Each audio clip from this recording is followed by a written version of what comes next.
100 men versus one gorilla.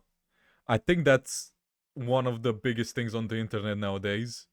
To be completely honest with you, I don't even understand where this thing started. Basically, if you guys haven't been on the internet lately, the idea is who would win in a fist-to-fist fight between one gorilla and 100 men.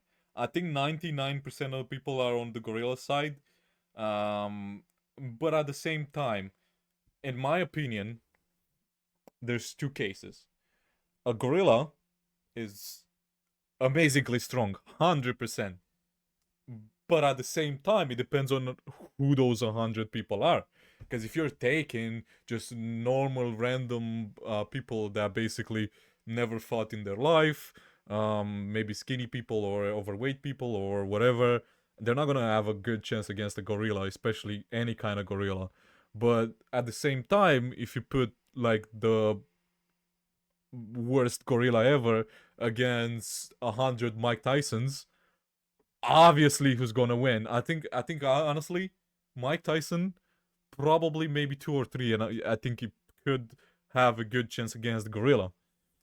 But now somebody actually made a 100 men versus one gorilla simulation, and we're gonna watch that and see what happens. But what do you guys think will happen? Because honestly, in my idea, I think the gorilla will win just because it's random people, and I think 100 random people are not gonna be that um good against the gorilla. But at the same time, I think it does depend on how quickly the gorilla dispatches them as well. Because at some point you get tired even as a gorilla. You know what I mean? All right, so let's have a look at this one. I am curious who's gonna win, but my money is just looking at the video right now. My money is on the gorilla because those random me's, especially because it's a simulation, so the gorilla doesn't get really fatigued, and the 100 people just doesn't look that many in this video. Let's have a look. Sorry, but I'm not really sure if it's copyright music, so I'll just not do it.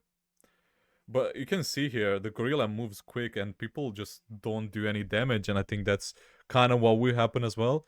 To be completely honest though, I think people actually move a lot less natural than they would in real life as well.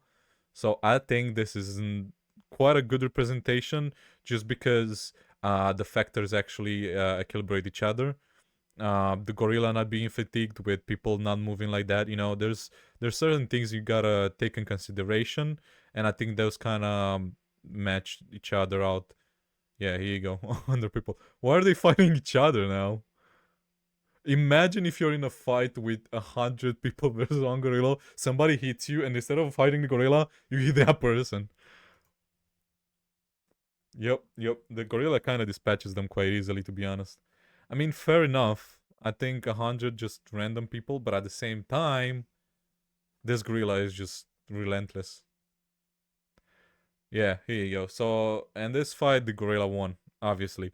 But I think there's a lot of things you can take in consideration. I don't think this is like necessarily how it would go, but I don't know. I don't know. It depends on how, like, which is the 100 people joining.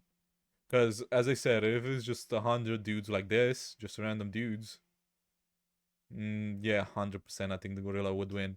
But if it's like, you know, as I said, 100 Mike Tysons, I think the gorilla needs help.